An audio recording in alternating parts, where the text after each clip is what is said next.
C'était il y a près de 4 ans, le 28 novembre 2017, à l'université de Ouagadougou. David, qui était étudiant à l'époque, nous emmène dans l'amphithéâtre où Emmanuel Macron, le président français, avait prononcé un discours promettant une rupture dans la politique française en Afrique devant environ 800 étudiants. Mais aujourd'hui, 4 ans plus tard, l'heure est au désenchantement sur le campus. La France veut toujours rester. Elle n'a même pas intérêt à quitter l'Afrique.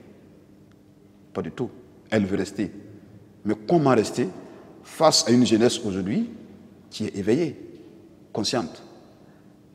Alors il faut trouver nécessairement une autre forme de rester. Cette nouvelle relation entre la France et l'Afrique, certains étudiants comme Lianou l'attendent toujours. L'intervention militaire française au Sahel ou la rapidité avec laquelle Emmanuel Macron s'est rendu au Tchad pour adouber le nouveau président en avril dernier est perçue comme du néocolonialisme. La grande annonce de rupture n'a pas été faite.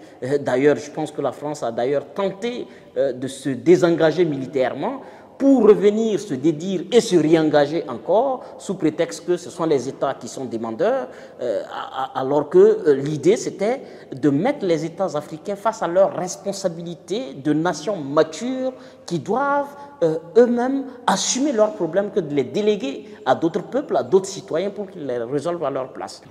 Ce vendredi doit se tenir à Montpellier, en France, un sommet visant à réinventer la relation entre l'Afrique et la France. Sans la présence des chefs d'État qui n'ont pas été invités, les seuls participants seront des jeunes d'Afrique et de la diaspora.